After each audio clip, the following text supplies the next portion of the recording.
somebody who himself was trained in social sciences, writes also on questions of economics, and is not actually anti-science. For example, one of the people he advocates is not Karl Polanyi, but his brother Michael Polanyi, the chemist and philosopher of science. So what is that? How does that puzzle what's taking place in this text, right? Some of what all of you have been talking about is what does the text itself say is asking a question that becomes very self-evident towards the end. What on earth is progress, right? What is development? And as part of what's being said when talking about science is that science as such, whatever that means, is science ahistorical? Does it change over time and place? Can it be localized? Or is he saying, okay, I don't, so far as what I'm considering, I am looking at science as a developmental exercise. When people apply science, or they imagine they're applying science to the state, when you get a group of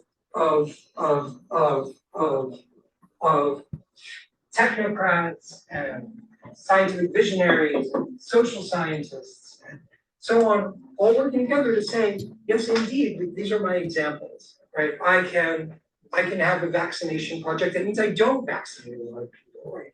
Or I can have a dam project where somebody says we need dams. Why? Right? And so in this point of view, part of what starts getting put into place is the question of what about the modality of experiences that are taking place now? Is progress a particular form of experience that you want? You have a vision of what the good life is, and we want to move towards the vision of the good life. That's what progress is. Or is progress that, oh, we learn more, and therefore we have an imperative to knowledge. And that's not an ideology? To say knowledge and its advance is worth it no matter what? Why? Is every technology worth it no matter what? If I produce a technology where I can produce micronuclear bombs, that would be an advance of knowledge. I could put it all into your pockets and you could destroy, everybody could choose to destroy everyone or accidentally bump and destroy it. I'm not making this question up. These were questions that became anxieties directly after the production of nuclear weapons and remain ones with biological warfare and so on. Likewise, is this idea of development, a development towards some sort of fulfillment or completion, or is it about a fetishization? So to what extent is there any position here that isn't free of ideology? Right? This is partly, now, I am not, like what I would say is I gave you a text where I actually agree. This is the one where these sounds, you could read them as just like, isn't this really anti-science? Right? But when he starts hitting some of his targets, he spends a lot of time on somebody that you guys did mention, Garrett Hardin, right? And why is he doing that? So Garrett Hardin is this person who writes very, very famously this paper, Tragedy of the Commons, that gets taken up very broadly in what constitutes ecological thought and ecological thinking in the context of the sciences. And so within natural science, if you have the kind of vision of the frame that the time that he is not an issue, you get this kind of vision of what the world is via this kind of a prioristic science, right? And that tries to say something like, there's a gritty reality that we must all confront. And so the grit is the grit of Harding. The ugliness in this context from Viswanathan's point and the ideology from the Trump point is within Harding. What do? Tragedy of the commons. If we all treat the commons as people who come individually to it, we tear it apart, so we can't do it. What do? We tax the commons. We make sure that we start having an apparatus that makes sure that we guard a number of things. What do we do when we extend that to the question of the fact that we are collectively in the world in a state of possible self-destruction? We say, close off the borders, don't distribute money, don't help. That progress is about a way of a particular form of self-protection, and make sure that you envision the world in terms of like something in which only those who are already rich survive. Now, this is not what I want to say is one could indict this phenomenon and say, well, that's Hardin.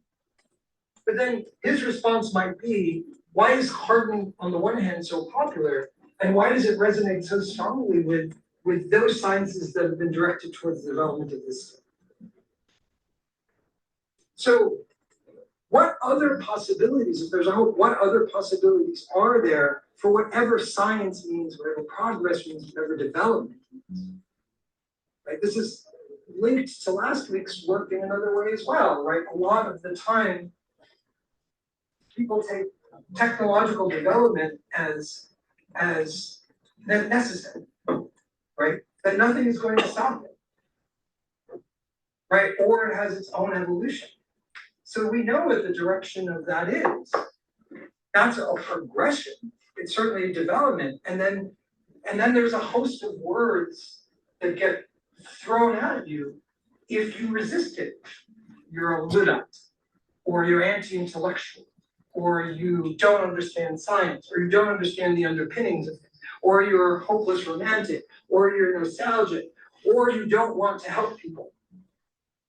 Right? Because of, oh, look at all the great medical innovations that take place. Right? And so on. Or I really like my iPad. Anyway, this is just to say that these cluster of things are all at play. All right, but I'm not actually, what I just did was be more, how should I say this? You were all being more supple than I was. Right? I just wanted to say some very, very flat things. So, all right, can we begin to broaden this? Or does anyone need a break if we go to 11:30 and begin to bring in another text? I think a couple of you already brought in Pavanelli. Should we move to the Pavanelli then? Would that make sense? Who wants to lead us off on the Pavanelli? Please, yeah. I mean, maybe it was Dennis that said, I guess I didn't see Pavanelli as not wanting to think with Foucault because maybe I'll start with like a summary of how I understood it. Basically is proposing that in place is working off of the idea of biopolitics where power is the power to determine life or death, and is proposing that there has been this other kind of organizing force that she calls Geonto power that is not like a new era, but was overlapping with biopolitics. That is the power to organize life from non-life. So it's about the distinction between life and non-life and different powers that organize that in different ways. And she uses the form that Foucault proposed of having these four figures of biopolitics, and so proposes three figures of Geonto power that all of them relate in different ways to the divide or non-divide between life and non-life. And I don't know, I love this text, and I think it's like smart, but also like playful in a way that's really exciting to read, and have found it really helpful for thinking about, especially in the realm of like eco-criticism or environmental studies, different relationships, and whether it's kind of like pointing to, I don't know, different types of like romantic or pastoral attachments, but also, the things that she lists under every figure are really kind of wide-ranging and surprising in a way that felt like, simple thought. But yeah, I don't know, we could jump in from there, or I could kind of talk about the three figures. Yeah. Why don't you talk about as people, unless somebody wants to jump? You might as well talk about it. Yeah, so the three figures, so in thinking about how forms of power exercise their power about the divide between life and non-life. The first is the desert, which basically re-articulates the divide. Like its power rests on re-articulating the divide between life and non-life, which to me feels, I don't know, in some ways like the most common. Like it's how biology is thought of. It's the reason that like biology and geology are different subjects. It's like how I feel. I grew up relating to rocks, you know, but like it's not how everyone relates to rocks. And then there is the animist who says that there's no distinction, everything is vital, everything has like an animated energy, and there's, you know, to continue the metaphor, there's no difference between a human and a rock. There are differences, but they both have some kind of like similar life energy. And then the third one, which I was excited to talk about this in relation to the cone or the con too, who I feel like really makes a hard distinction between life, like living things as representing and non-living things, but then also has animist vibes. But the final one is the virus, which basically like plays, it like both makes no distinction and then plays on the fact that there's a distinction, which I think like using the virus is a really potent example as usually where biology draws the line between like a cell is alive, but a virus is not a living thing despite carrying RNA or DNA. And so, but the virus kind of being this thing that upsets or like infects or plays on, like leverages like the power of the distinction, leverages the distinction for its own use. And so, like, and this is linked with the figure of the terrorist, and I thought it was helpful to think about this line on 19, but while the virus might seem to be the radical exit from Giunta power at first glance, to be the virus is to be subject to intense abjection and attacks, and to live in the vicinity of the virus is to dwell in an existential crisis. And so, yeah, I think like locating maybe a radical power for like resistance for thinking otherwise, but also its abjection, it's like expulsion from categories of value like life. Yeah, I'll stop there. I felt like it was, I don't know, and I also too appreciated her allegiance to this like Foucault way of thinking, even though like my impulse and like she does it here is to be like, oh yes, that movie, it has animist ideas and that one has like the desert ideas, but that they all are often working all at once in any form, in different formations, I guess.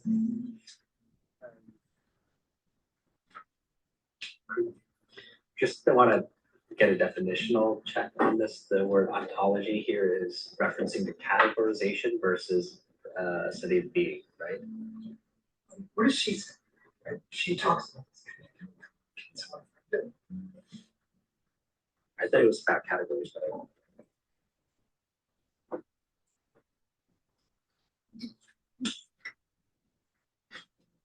Five. And she says non-life, geos, and being ontology.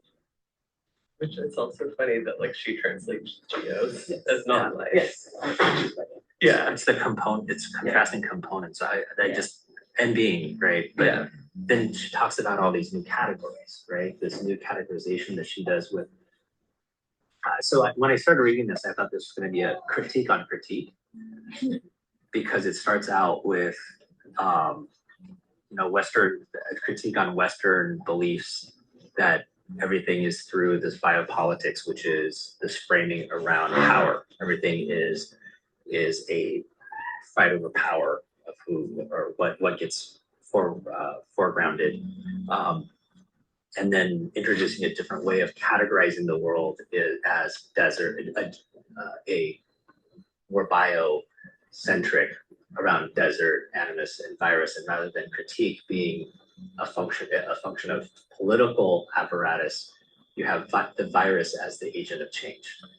I think that those though aren't categories. Like she uses the word figure very specifically. Yeah, good it's point. not. And then that's what like it's not like everything can Right. like fit neatly under Because there. she has It's- to reject even the language of the previous framing, which would be the word category. So no, because she's using Foucault, who used figures. Okay, Yeah, like okay.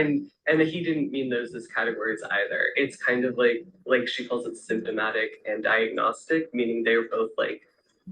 I think she uses the word like they're an expression of the like larger forces of how we think about life and non-life, but they're also a window into understanding it further. You know, like But that would not be exactly a category. It would be. I don't think so. I don't think that that's how. I think it's like I mean I feel like you could probably point to something and be like that's a dead ringer for the desert and fits in there, but I think it's more like a tool for thinking about the relationship between life and non-life. That's how I think categories would lead you astray. Okay. So I was getting a little confused. I was like, why isn't this coming up as a way of how she's describing it? So that sounds like very intentional. Yeah, and I think ontology is like she's interested in like being as like a broad way where like the way that like a quick way that we categorize that I categorize being is like is it alive or not alive? Right. You know, and she's like that's a habit of thought. But she makes a distinction between being alive and dead versus being alive and not and not living. Yeah. Right, which is a different categorizational framework, different binary. Right. Yeah. Right, like a rock. Because something in a desert might appear to be dead, but it can actually be reanimated. Yeah. I think like an interesting question or like the motivation behind this research was for geontology and why this is a necessary kind of way of thinking about existence. I think it's not merely that she's there's an allegiance with Foucault. I think that there is a problematization of biopower and the question of why biopower and that has constrained the ways in which we can think about ecology.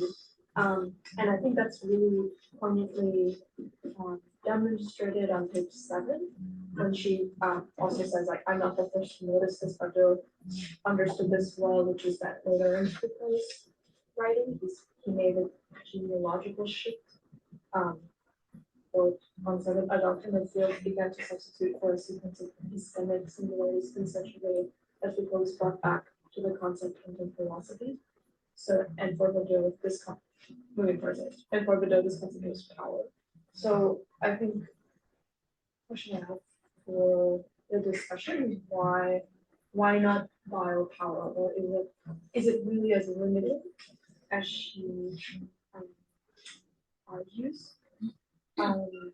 Because of the ways in which it's in terms of how we have this seeming progression from sovereign power to human power and biopower, it's not easy for when we receive because we can't really tell if each stage of power as an evolutionary kind of Marxian stages with a kind of meta-historical value, or if there's actually like that kind of figure and that sort of play and malleability. And so, yeah, I that's sort of why I said from the beginning that there's like a frustration of Foucault. But it is true that she's still in the, she's still using the concept of power. But I think that there is a kind of limitation in that is its anthropocenic. There's not really like an ability. There's a criticism there that's not really thinking outside of the human as we call this argument, but it opens up, it's like an opening up the field. That's the importance of Foucault.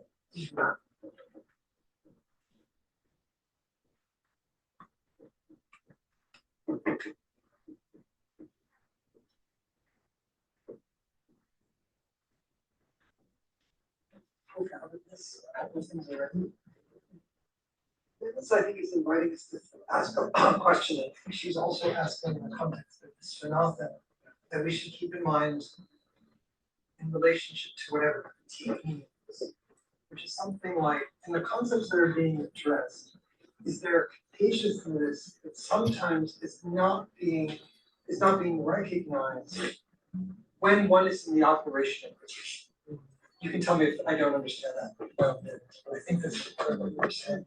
Both in it's not in relationship to science, especially if it's understood as science as such, and likewise in relationship to the question of biopower, however Paganelli imagines a relationship to it. Is there a possibility of a greater sort of breadth there? So put another way, is there a sort of narrow figure that often gets substituted? Okay, so that's I think a question that we should just have in mind generally, right? Because it links to also the ways in which there is a sort of operation of critique that is often about trying to as it were, kill the predecessor. Okay. In relation to this and to the questions that were directly asked, can someone remind us what are the figures that Paganelli identifies as the code that she wants to bring out? That she's saying, in a certain sense, aren't. How should we say this? This is a partly. She writes another paper that this becomes. And in that paper, she's more distinctly clear that the Foucauldian figures, from her point of view, don't operate as well in the context of certain late industrial settler-colonial contexts. So what are they? So we can understand her better, please. The Malthusian couple, I have to like look it up. There's the hysterical women and the gay, but I don't remember how you say it. It's the perverse. Yeah, perverse. Yeah. Very visual. All right, so well, there's an interesting way Paganelli. Something I find really captivating. There's a characterological way that she relates to theory, and then these kinds of, and there's something powerful in this, like in demonstrating in this sort of dramatization in that regard in relation to, because then it also identifies the degree to which in this kind of configuration, these kinds of images are actually at play in the structuring of certain kinds of forms. So it is obviously evident in culture. So this comes back to Dennis's question, the exchange with Dennis and Pia. So what is it in this context that isn't sufficient to the questions that these are addressing? Right? It's not, so here she takes care to say they don't disappear, but she certainly does say they're not adequate, right?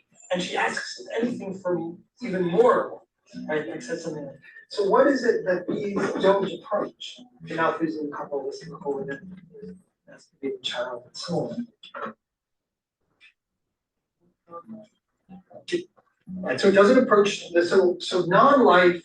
So the binary that Ken referred to doesn't seem to be picked up here. But how is that also linked to the same questions that we're seeing in this phenomenon and so on?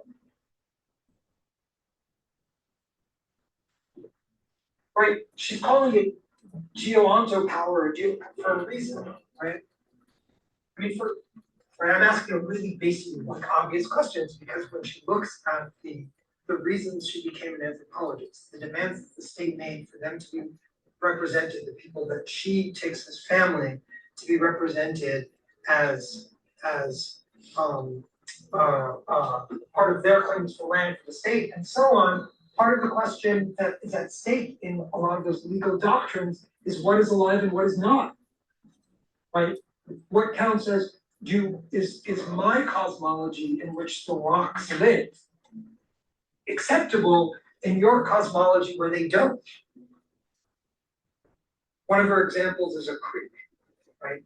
And the relationship of people to the creek and who the creek belongs to, what the creek is, whether or not, and so on, gets linked to this way in which there is these figures, however much they indeed might challenge particular kind, even science as such, don't approach some of the the legal and cosmological questions that confront the lives of the people that are around her.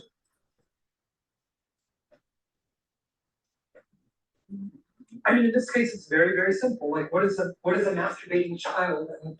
And it does actually ultimately matter. Like, sexuality of children matters to the politics that she's looking at in extraordinary ways. But in the first instance, they're often being used to operate in such a way as to say people don't have a claim, right? And that claim is based in part on the question of life versus non-life. Whose land is this? What does land mean?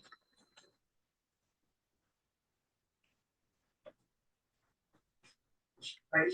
Paganelli doesn't hide this at all. But then that relates to the question of to what extent is it reinforcing Foucault's departure from Foucault, saying something is insufficient in Foucault.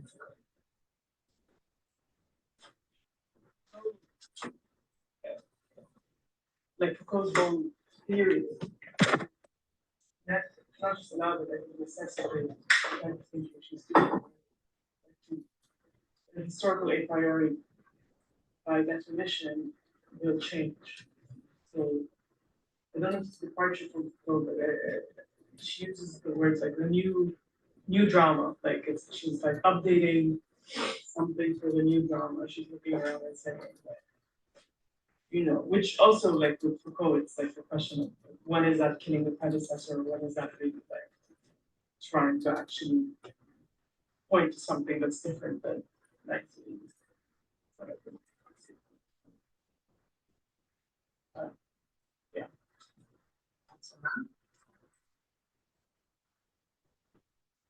Yeah, to what extent is this being truer to Foucault than Foucault himself? Right? Like, did Foucault ever mean to treat these as ahistorical? Right? That much is impossible. Right? He demonstrates their historical genealogies. He sees in their operation in certain fields. I feel like he's always calling for people to do other genealogies. I don't know. But you know, like he's always like, this is the one, you know. Genealogy is critique. Others can point to other, you know, and like it's offering them up this model. Is there further, is Foucault fully proof against something here in his analysis of biopower? Right, if one cared, right? Is Foucault, like again, very basic question, is Foucault Eurocentric and does it matter? Is colonization generally an afterthought for Foucault and does it matter? Right? Do you displace what historicization means, what history and temporalization means, what context means, what science means, if you don't start in Europe, right, as the sort of place where you stage the drama? These are just honestly open questions. I'm just, right?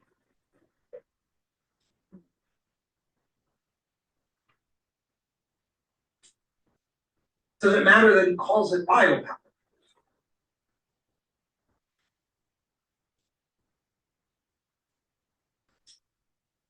Producing questions like Paganelli's, because embedded in Foucault is something like not just anthropocentrism, but life-centrism. Does Foucault care about how you treat a rock?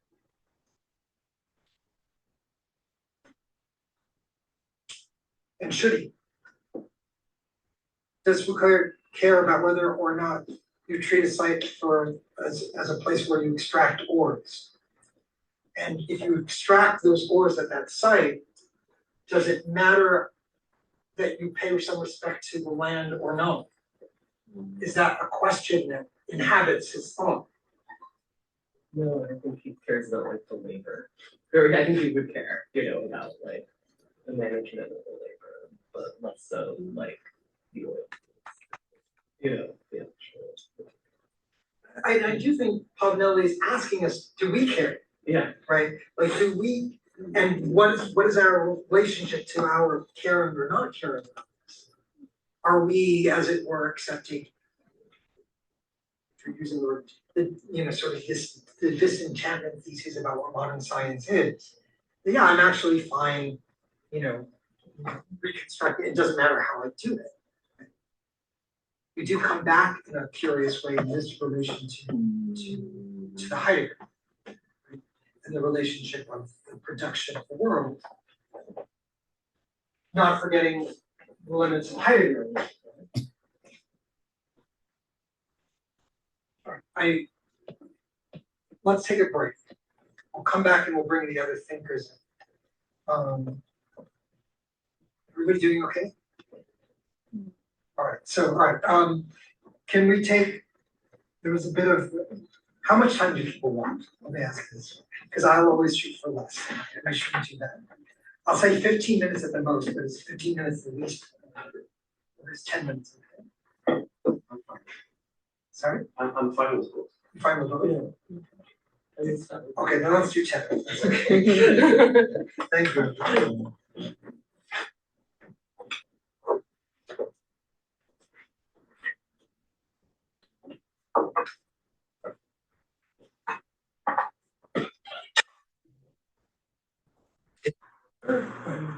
It was very different.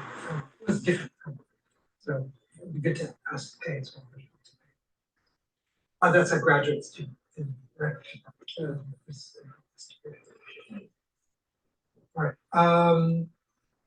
We got Susan. Yeah, can I say something? So I'm thinking about this in regards to this thing I'm writing on power and the kind of, I'm wondering how much take into account the, what were you saying,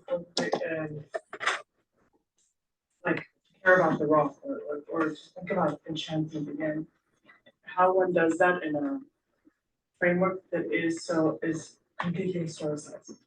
So when you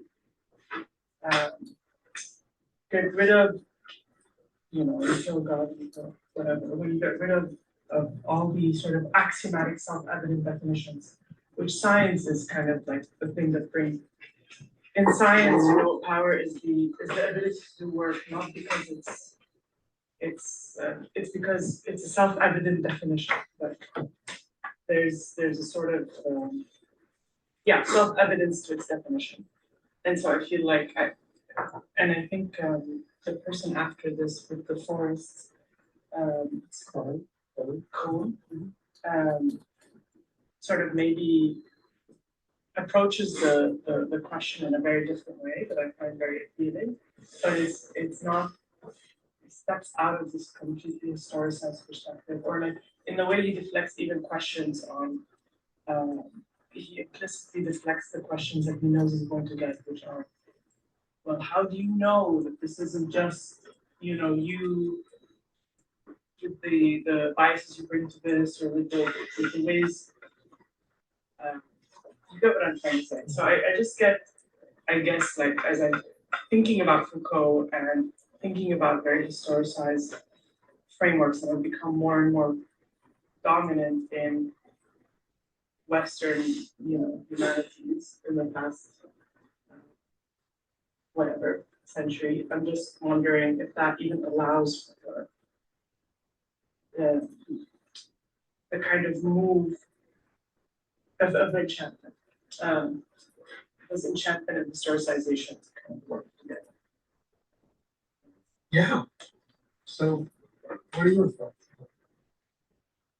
I mean, this is something I kind of brought up on the first day when we were talking about critique and how, I mean, if you want to take enchantment can mean many things, but I feel like it's often linked to I feel like I encounter more notions of disenchantment in relation to critique as a kind of doing, often linked to romantic attachments that have not been examined, or right? I don't know if we're talking about enchantment in the same way, and where I feel like the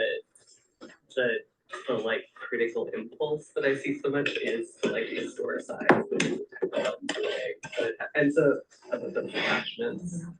And on the first day I talked about how I feel like that I have or could develop the tools to criticize anything and that I have to choose my attachments despite.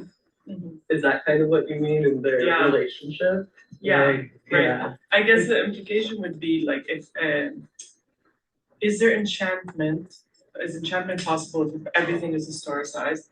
And are there, are there self-evident things that cut across history, right? Like that's the thing that the human, like people like Foucault are always trying to kill. And does that relate to enchantment?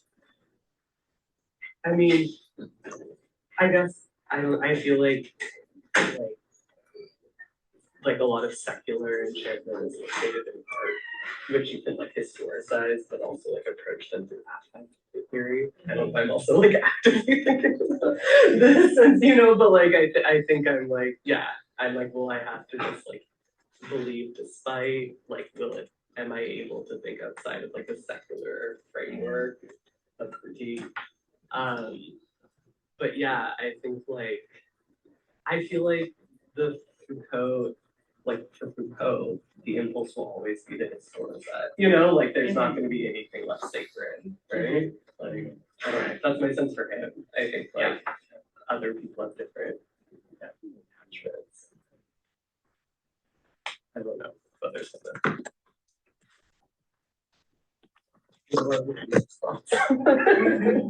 Stay right here when we're looking at sources of it. This is a really rich thing to tap into. But people have patience if I spoke for a few minutes. This is just to open up the question, not to answer the question. So the question relates to historicization versus enchantment. And so obviously partly what's at play is what historicization means. Let's put that away for the moment. We'll come back to it in a second. Sorry, writing enchantment as though it's enchantment. There's this question to the degree to which this becomes somewhat of a clear question, imagined clear question, when it's understood as secularization versus enchantment. So when history itself is understood, especially whatever modernization means, whatever this is, as an increasing process of secularization. And so that secularization often gets linked to a vision of a particular form, not of the dropping away of popular beliefs generally, but if you like, the deprivileging of them. And often in a way that gives a certain sort of secular core the possibility of disposing both society and knowledge in such a way in which religion is not part of it. Right? So there is, on some level, part of this question. The question of secularization is massively challenged, right? Of whether or not secularization has ever taken place, right? And not from a Liturian, we have never been modern, for those of you who know that sort of language. But truly the degree to which, for example, the priest class, even on the level of, as the priest class truly become independent of the political class, right? The degree to which whatever secularization means can have been linked to some sort of vision of the progress or development of the sciences, right? This is extremely rich because obviously part of what this question is what on earth constitutes a science? And that's a real question. People are nominating things as science all the time. In your lifetime, data science went from not being something to something that gets nominated and called a science. In my lifetime, computer science became a science. People fought over, is there such a thing as a social science? Does society exist? Right? They remain fighting over from people who resist the actor network theory, the existence of society, to Margaret Thatcher. Right? So the question of whatever secularization happens can be asked on multiple levels, and itself that often privileges certain disciplines as showing the sign of progress. And those are often linked to visions of what we refer to as the hard sciences. Well, surely these somehow get at the fundamental movement of the world, and to some extent, maybe like biological sciences to some extent. Right, so there's all of this, right, that's linked to this question. has the world stopped being enchanted? And if you're doing, and are you on, or do we remain part of secularized knowledge groups? Keep in mind, this is the twin to where we began with enlightenment. This is we're not moving anywhere in this thicket. This is what became so controversial with Foucault saying, I don't want to forego the enlightenment. Right? So it links right back to this. Right? Am I being too messy or am I under it? Right? But then there's this question of what about if whatever is a science is history a science? We already saw one thinker who said absolutely yes. Right? Again, it was Heidegger. And when Heidegger is doing it, like what is Heidegger saying? The ways in which the modern field of history establishes its objects of analysis are such to, as it were, carve out a kind of central set of methods by which it judges what research and moving forward is. So that the curious thing is that this is why I sidestep this. If you accept that kind of Heideggerian vision, then there is a danger that if history involves historicizing, then right away you're already scientizing the world by adopting historical methods, right? And in so doing, then there's the question, is that necessarily disenchanting? If we read disenchantment from a Heideggerian perspective, the answer becomes yes. Why? Because it means that you're only open to being divulged in a certain way to you. Even if you think, right, like, oh, I am, at this moment, I am totally open to rocks existing, but then you go ahead and you say, well, there's this period of the Enlightenment, then it's followed by this period and this period, and you start drawing out a chronology. Where on earth does that chronology come from? Right? That chronology is then treated as a kind of universal that has correlates that in effect can ask questions like, does disenchantment emerge over time? Right? And then therefore that draws you away from experience as not primary, in which things may be experienced as disenchantment. As enchanted, rather. All right.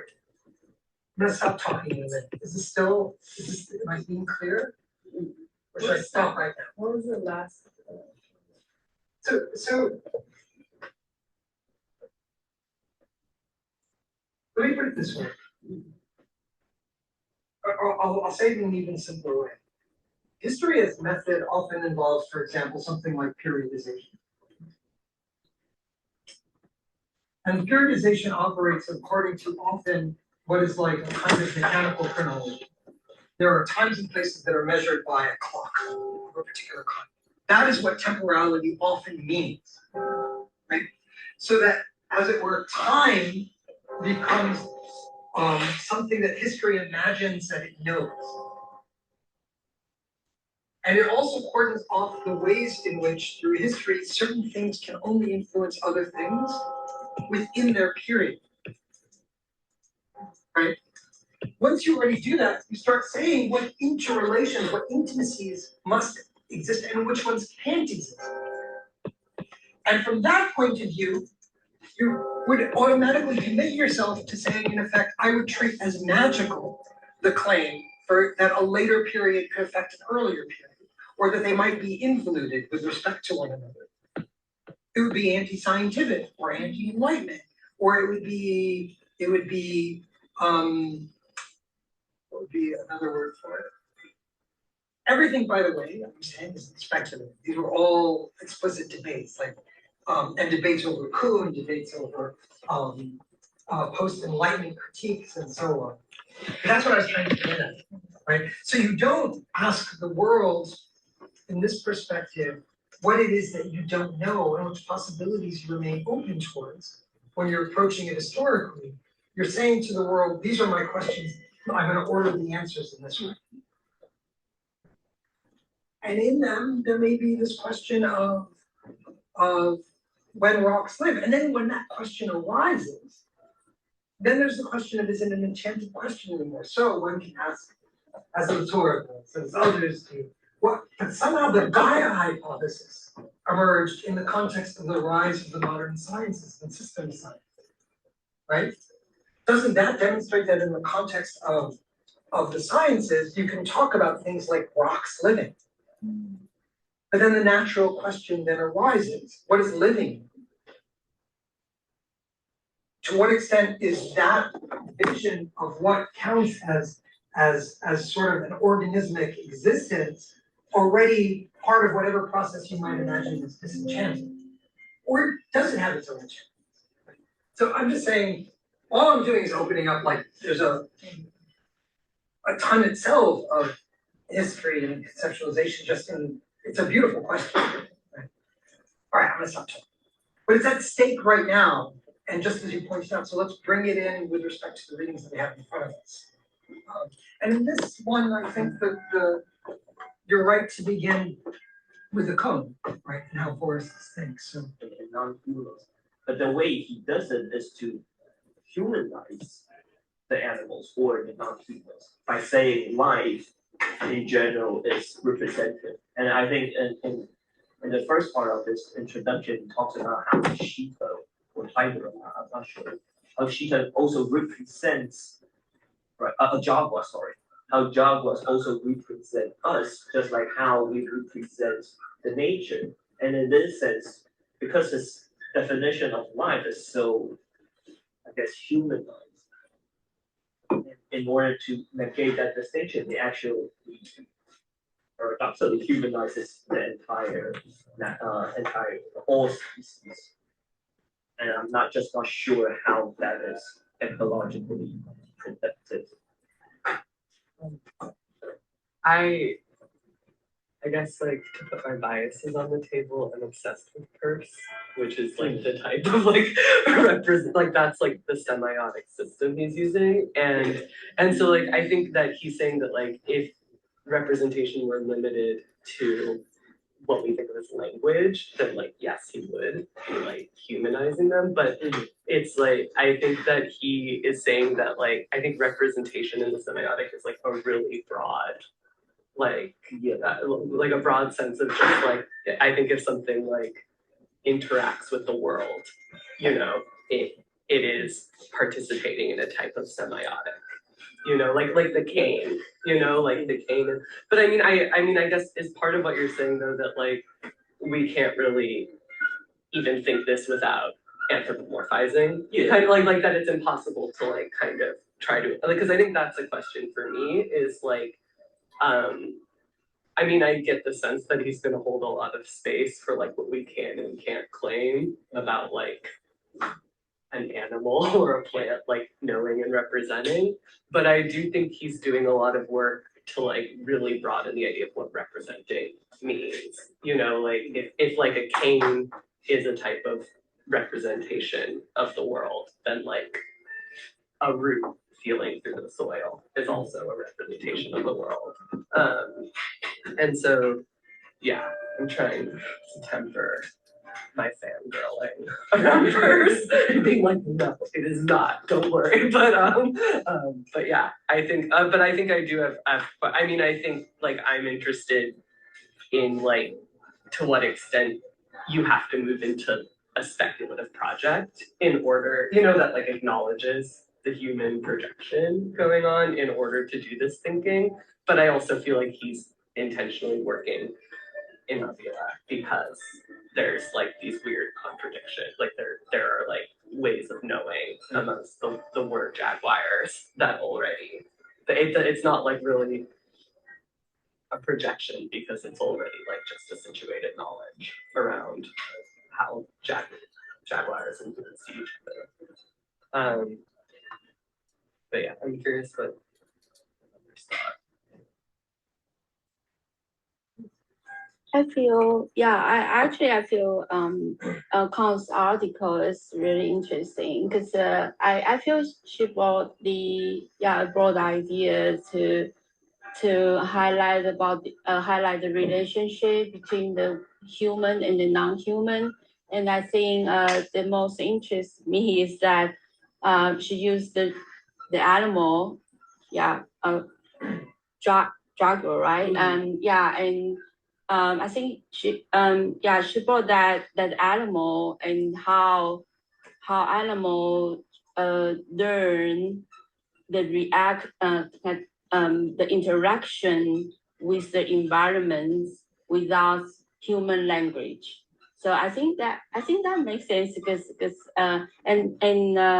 yeah, but I think she kind of tried to make this connection within the anthropological anthropology idea, which is very different from the ontology that we just discussed in the political concept.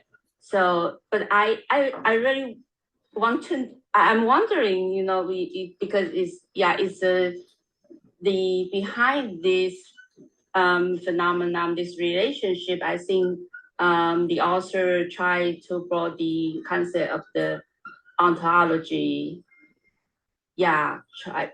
So I think both the article is very kind of different things to know how author brought the different approach. Yeah, but I love this article and the bring even though they yeah she brought about the dream and the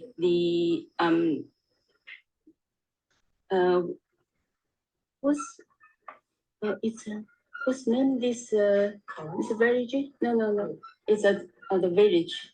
Yeah, Oh, because Avila, Avila. the village. Yeah, Yeah. the village. Yeah. The people who live there and they even though they dream and they enjoy the rhythm, the daylight and the nightfall. And even though the dream, they can brought that connection with the natural. So that I think the non-human, which is a very broad concept, but I love that term. Yeah, it's not just define the animal, but also the everything in the environments. Yeah, and human life. Yeah, we just talk human life. Yeah. I'm going to be brief and just bring it back and just have everyone keep talking. So probably what I heard here is, if I understood it correctly, there are two kinds of anthropocentrism or anthropomorphism that are at stake that stalk one another, that haunt one another. One is the imagination, the one that we're almost used to seeing more, or it depends on who you are, so I shouldn't say that. One is that, oh, you're finding human everyone, you're finding the capacities of the human everyone. Right? That's one where you're imagining the immodesty isn't about as it were finding nature reflecting oneself. But the other form of anthropocentrism morphism that can be is imagining the human only as right. Simultaneously in both in that sense of the human itself can be in a college. The human itself can only exist in relation to other animals. Part of what sustains its form is other forms. But then perhaps even more in what I'm hearing, the imagine and perhaps more speaking cone, the imagining a certain capacities is strictly unique, and how that may overstate the degree to which we might imagine that the problem of the relationship of representation to being is uniquely human. But are indeed humans the only ones capable of representation? Are humans the only ones capable of love? Are humans the only ones capable of technology? Right? When you start asking that, then the charge of anthropocentrism at least starts being linked to this overstatement of humanity, which might be linked to what is initially a modest. I want to be careful not to imagine that something else is human like me. But in being overly careful, you might also wind up saying something is strictly mine that belongs to no one else. Right? So these kind of stalk one another. I'm hearing that. That gets linked to the question of the human versus the non-human and the care and the difficulty, the ways in which we're sort of stuck having to reflect on this. And no, this is even apart from the question, like troubling all of this, of what, the human itself as a symbolic representation of something. Right? As itself a representation. Okay. There's also seems to be a kind of a critique of the practice of anthropology in page 1, then anthropology cannot limit itself just to exploring how people from different societies might happen to represent them as doing so. So the second centrism you point out there, that such encounters with other kinds of beings force us to recognize the fact that seeing, representing, and perhaps knowing, even thinking, are not exclusively human affairs. That somehow, in that first line, how other kinds of beings see us matters. That other kinds of beings seeing us changes things. So if you're an anthropologist studying, if you just sort of reduce down what it is that you do, it's not to study the human, but it's something much bigger than that. Right, so what is the critique? Is it that if you imagine your study is exclusively the human, you're already involved in a mistake? Is that the idea? Is it that somehow traditional anthropology imagines it can find its object in a way that can't be confined? I think partly that, but also partly what I hear is that if you imagine that there's nothing, this is the a big word, but universalizable, like the universe. We got you. In what you're studying. So like on 19, the second paragraph, maybe the second sentence, they are all part of the psychology that makes them who they are. Nonetheless, I resist the temptation to treat this relational knot as an irreducible complexity. There is something we can learn about all these relations and relationality more broadly by paying careful attention to the specific modalities through which communication is attempted with different kinds of beings. These struggles to communicate reveal certain formal properties of relation, a certain logic of association, a set of constraints that are neither the contingent products of earthly biologies nor those of human histories, but which are instantiated in and thus fiction for both. So it's like maybe one like simplistic way of thinking about it, and the more I think about it, it feels like ethnography, of course, is like the site where some of this re-enchantment happens because there's a broadness of attention in a way. I mean, it's specific to the community, but there's when you're historicizing, you're paying attention to the particularities of what's going on around you. But there's the historical invariant, the constraint is that you're not going to find anything universalizable. But with science, there are already like these very simplistic way of saying it, but like these constraints you already come in with, like things are supposed to look a certain way or add up a certain way, but you are looking for something universalizable. And something here is kind of doing both.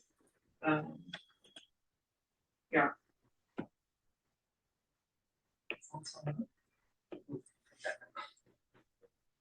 I think it reminds me because when he tries to define life as having the capacity, and when Heidegger says modernity or modern science or modern human beings are also characterized by not only just capacity, but the metaphysical,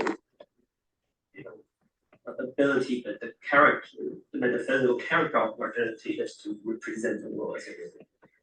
And when he says, all lives, not only humans, but also non-humans, they also represent the world. Again, I think it just defeats the purpose of actually,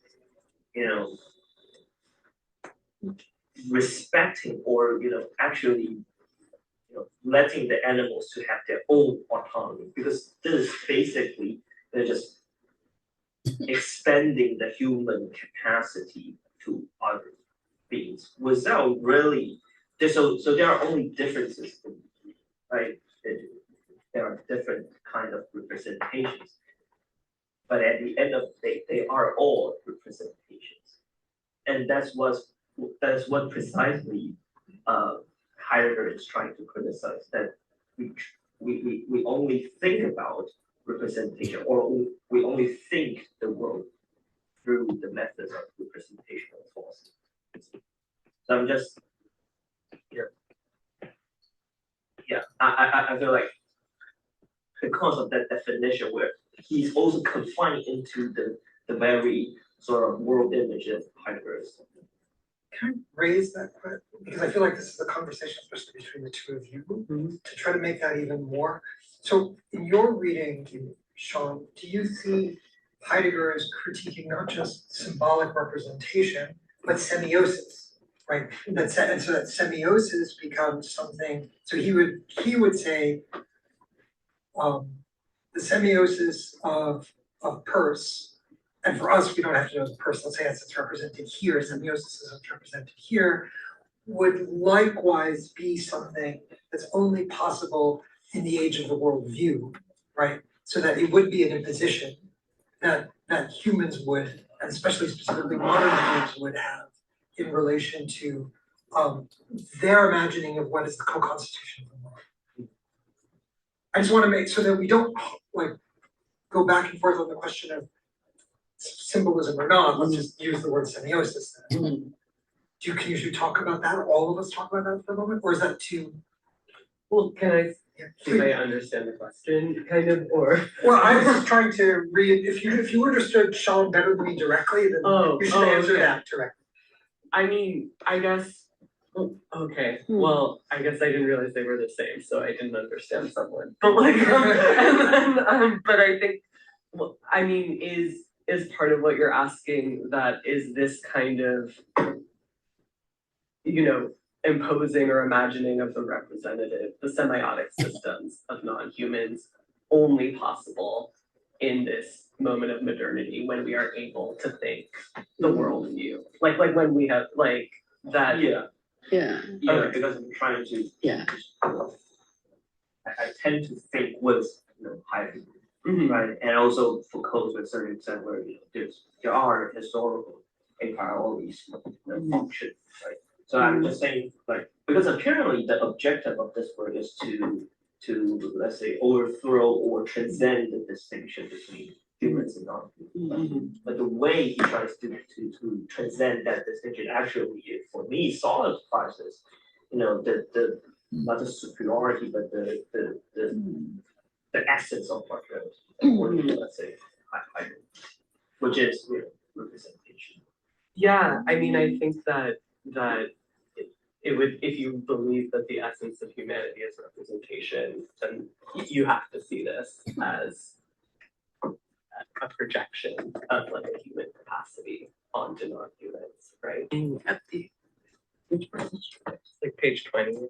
yeah, page 20, yeah, that's right. So it says, I am referring to a strange but non-ethless worldly process of pattern production and propagation, right? So there seems to be a purpose to representation that even non-humans have.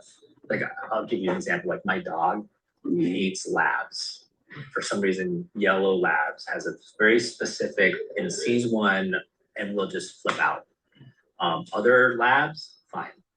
But it's just these yellow labs. And so somehow he has in his mind, I think, represent this form represents some other meaning to him than one that has the same form but different color, right? So for him, the purpose of representation is to behave in a certain, it's a pattern that gives him an indication of how to behave with something that represents something in his mind as being the same.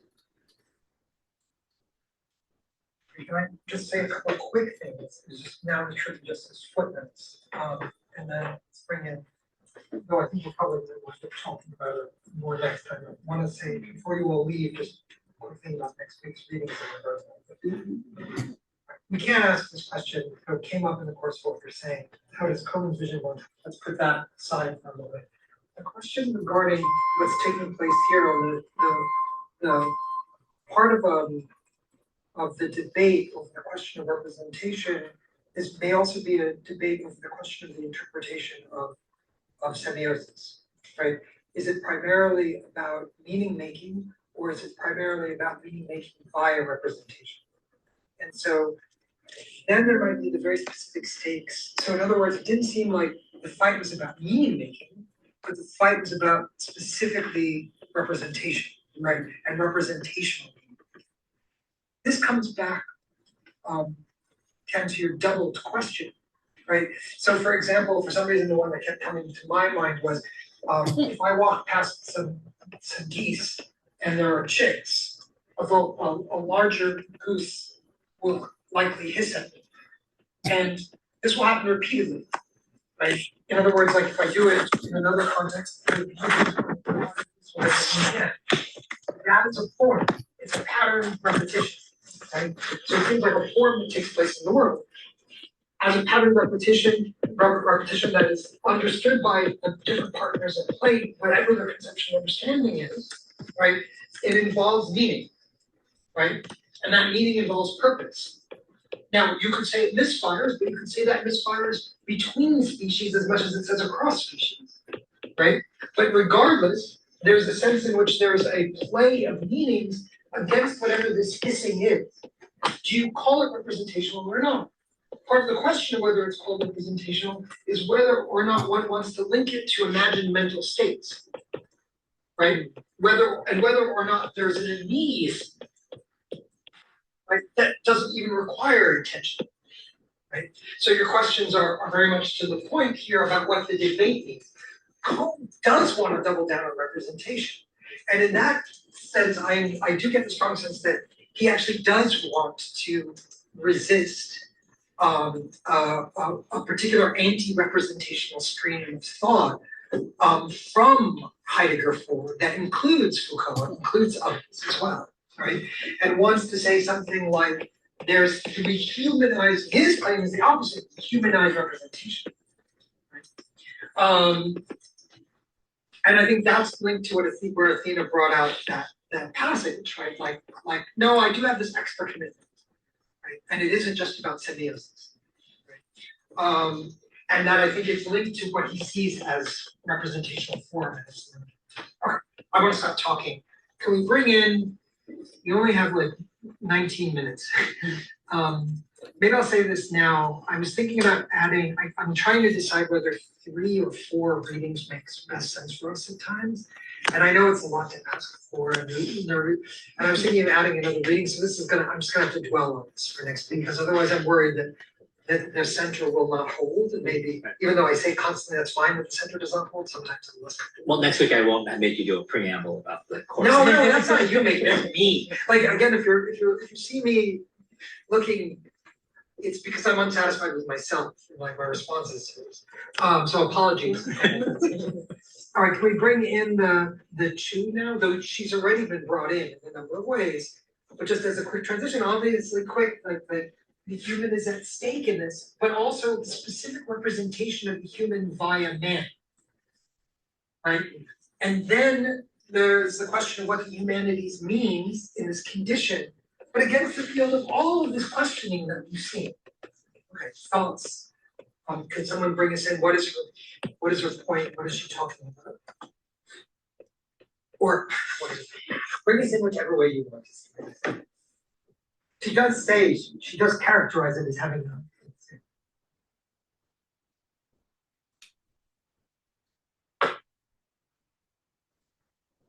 You could also say to me right now, just so you all know, let's finish her next week. I really don't feel like we're done with our conversation about Coe. You all have the, this has happened in the course of the court, and that's we'll adjust. That's fine. But I would love time to tie them all together, but I don't think we're gonna have. I'm all the time. This is a pattern form, everybody. That takes representation. I was excited to talk about this and happy. I don't know. So why don't we make more time in each session? So instead of my just talking at myself in front of you all, as I did earlier today, why don't we make time to gather texts together? Maybe at the start of each session from the last time, and then we move to the next. Does that make sense? All right, That's it. all right. So Pia, can I put you on the spot if you're Sure. excited? Yeah. Can you start us off? Yeah, I mean, I think she's proposing, she's using the phrase illiberal humanism, as a way to critique liberal humanism, and so there's like a long critique of that history. What I think I'm really familiar with, like Winter and texts that are like really, I mean, many permutations of this thing, like let's throw out the category of the human. It's historically violent. What has it done for us? But she's attached to. She wants to like stay with an expanded sense of the human. Or like I mean, it's interesting because it feels like I'm looking on page 4. While others have responded to or advanced these critiques by focusing attention away from the human towards objects and animals, for example, I hesitate to cede the ground of humanism, a reluctance out of which this book in part grew. Here, can I ask you a question? Yeah. Do you see Winter as throwing out the human or throwing out man? Oh, I am not like familiar enough to know that. And yeah. I think that mostly I've read like 2 text essays by than that yet, but I'll look through my questions.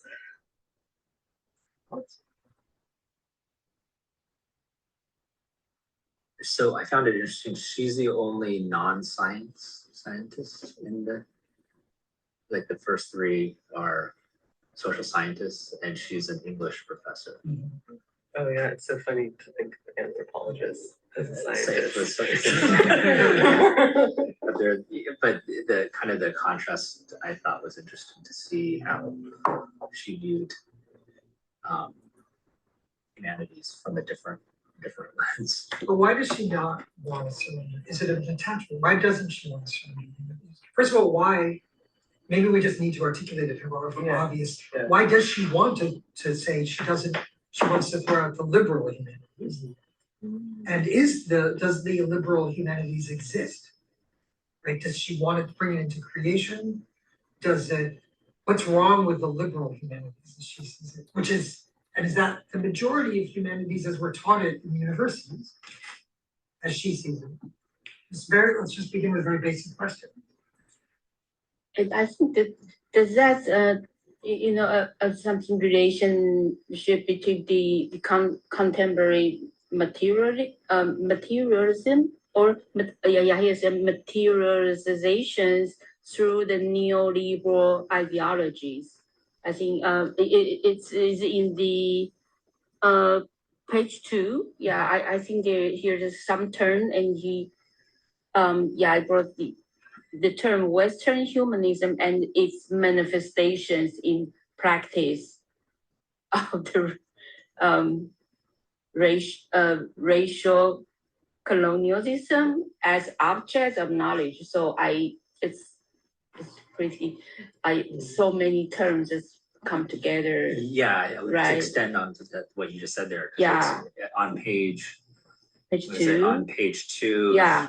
talks about how the illiberal humanities are directed toward the protection and flourishing of people, which sounds very different from progress, which we've been talking about thus far, right? And of ways of being and knowing that, and of inhabiting the planet that liberal humanism brought through the defining structures of modernity tries so hard to extinguish. So it seems like it's critiquing the machinery here of modernity structures versus this what she seems to romanticize about current ways of being and inhabiting.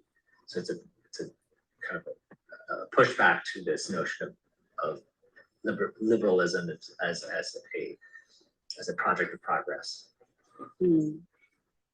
There's a nice passage on 5 where she lays out some loose tenets of the illiberal humanities and what they're replacing in the liberal. So in the middle of the page, rather illiberal humanism's distinct orientation that recognizes liberal humanism as but one version, one that has come to have the effect of truth through the powerful machinery of modernity. Illiberal humanisms are palpable, available to apprehension in the thought and creative work of precisely those subjugated by and in the name of liberal humanism. In and through them, relationality and entanglement rather than individuality and as the grounds of human ontology come to the fore. Bourgeois aspirations are illuminated for their fundamental meanness, and a fuller embodied accounting of reason and rationality emerges. And so I think that it's nice because I feel like there's a lot.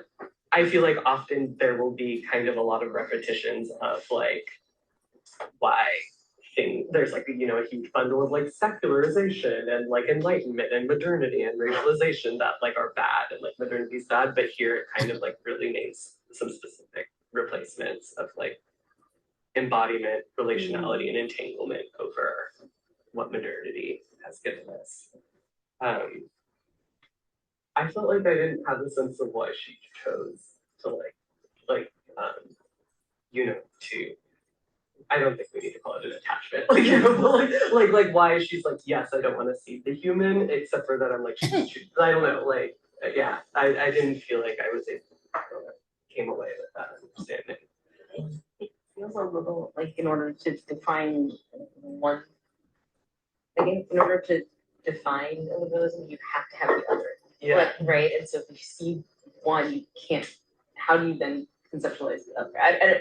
It was interesting, just as you were talking, it just made me think of the undercommons. Yeah. Because it's like, you can't understand, if she sort of posits that there's more than this, it has other rules, it exists in another space, but they have to sort of both be there. You have this and the opposite of that, or everything else, almost. And it's like, so if you, that I just, as we were reading that, I was looking at some of what she was saying around it, it just sort of feels like there's this, what do you do to capture everything else that's not included or not acknowledged by liberalism and like human and that concept of it.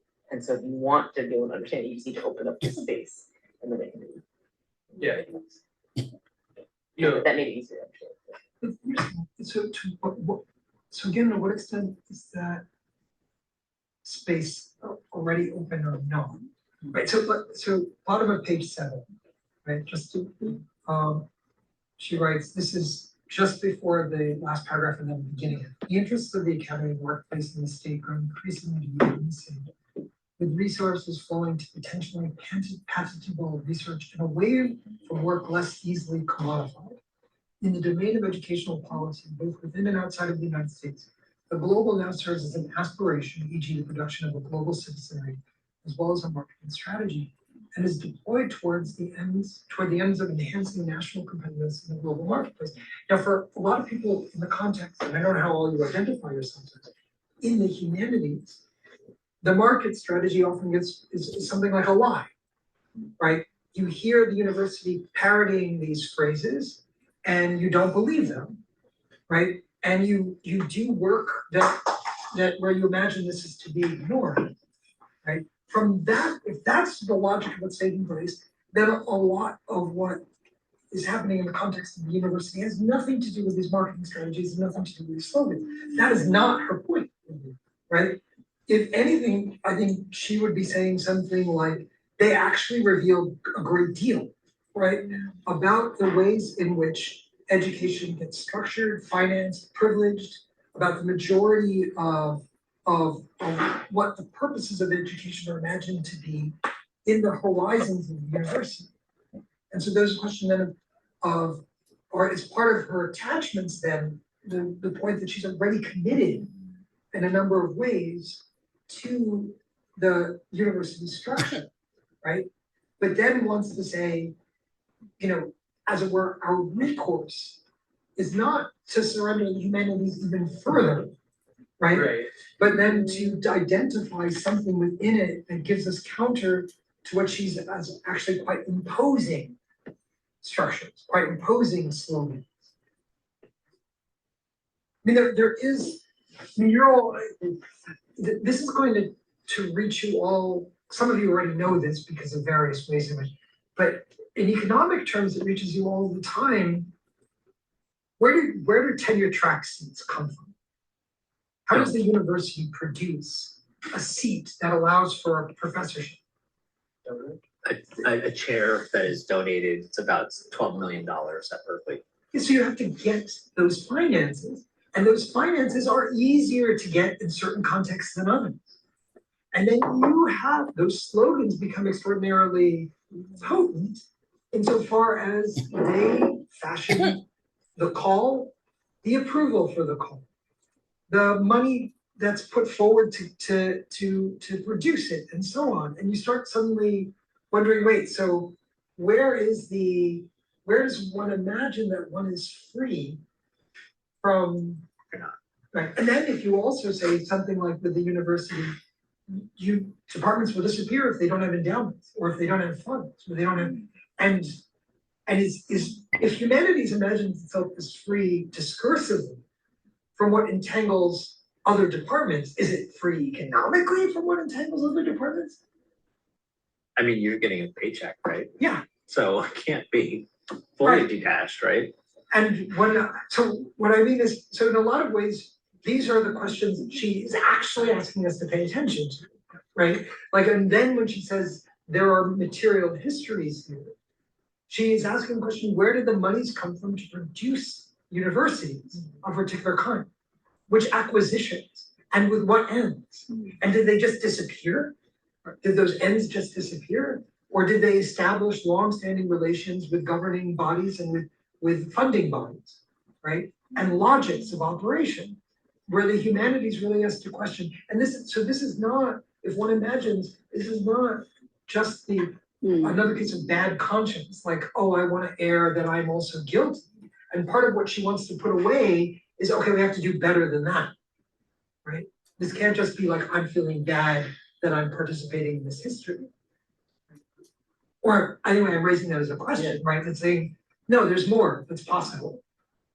And she works at CU New York, right? Yeah. So, I mean, that's a world famous public institution that allowed for very low income students to be able to get an education, and also have one of the highest number of Nobel Prizes for allowing Jews at a time where other universities wouldn't. So there's a strong tradition.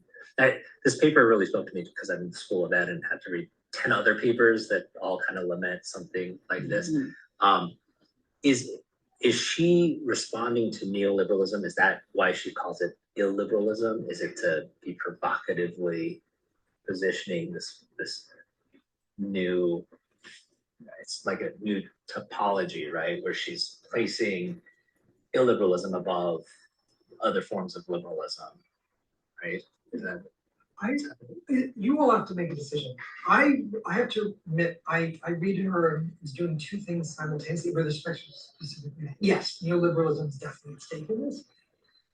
There's also within it the questioning of what is the meaning of a liberal arts education, right? And where liberalism can refer to that liberal arts education. It's tricky because liberal arts well precedes neoliberalism. Yeah. Right, and is linked to even to the medieval academy, right, and to the structure of the different disciplines within it, right. So, but whatever it has become, liberal arts has itself become a packaged form of I represent myself as a balanced citizen, right, or in her case, a global citizen. So there's also within this, it seems like the critique of particular kinds of curricular vision. Right, linked to the formation of an individual.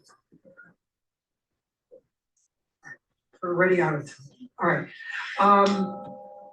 We're definitely going to read the papers we have, but let me read them again quickly. The ones I sent to you, and see if you need a fourth. If we don't need a fourth, or if we can do the work of Ken, what you want us to do on our own without, I was also hoping that one other professor would share our work, and they have not. So it might just be the fourth. That's all. But if not, I will send you an announcement as soon as I can.